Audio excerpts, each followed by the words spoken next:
चबोकन के मम्मी। अरे का बाहो चबोकन के पापा।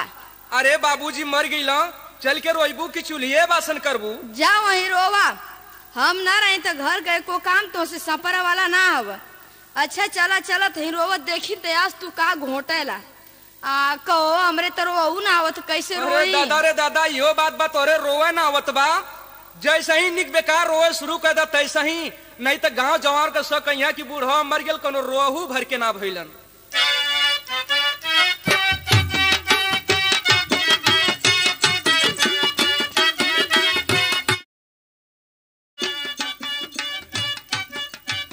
बुढ़ाई में इतना उधइले रे बुढ़ावा, उधइले रे बुढ़ावा, मेहरी से पतोहिया बनवले रे बुढ़ावा।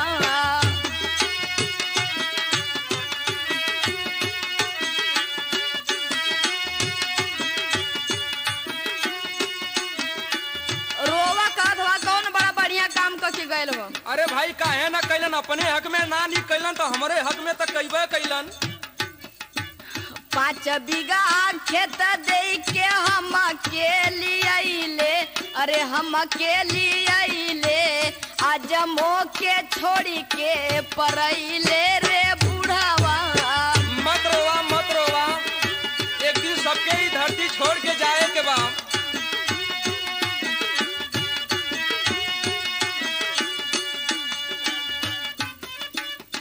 वही के रहल काहे मोसे ना बतावले, अरे मोसे ना बतावले, नहीं ये रजैया फेंकवले रे बुढ़ावा। अरे भाई इतना सब जानत त काहे के मरवा करत।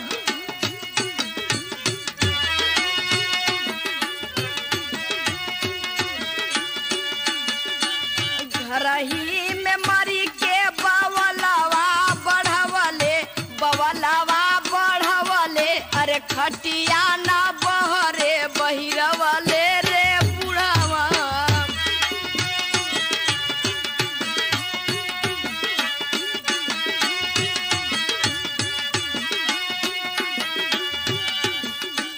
कलिए कमे हदी मो हाथ में लगवलो, अरे हाथ में लगवलो, वही हाथे घरवा पोतवले रे बुढ़ावा। अरे भाई के जाना चल कि आजा रात में दादा मर गई हैं।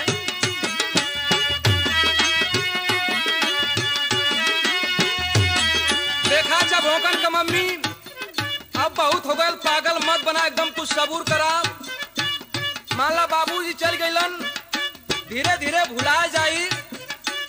जनी रोवाए गोरी कपड़ा पिराए लागी, बुढ़ावा पिराए लागी, अखिया का रसिया ओराए जोई रोनिया।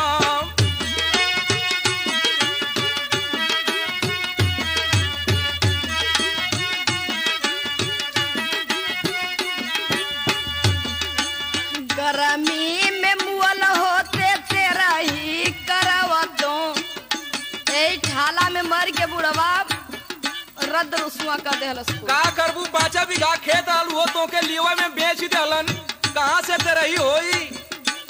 गरमी में मुअल होते तेरा ही करवतो, अरे तेरा ही करवतो, थलवे में खर्चा बढ़वले रे बुढ़वा। हाँ दाएं काट के आदमी तैयार कर ले रहा था ना, थोड़ा सस्ता मिलत।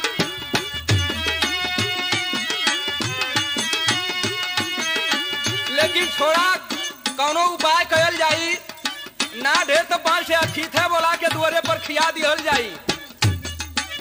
ओठवा झुराया जाई, मुहावा सुखाई जाई, मुहावा सुखाई जाई, अखिया का कजरा धोवाया जाई रनिया।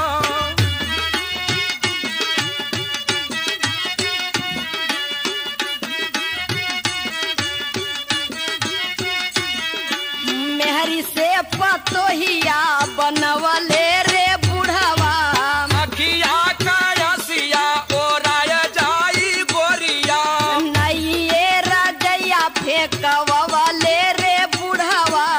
अखिया का कजरा धोवाया जाई गोरिया। पोतवले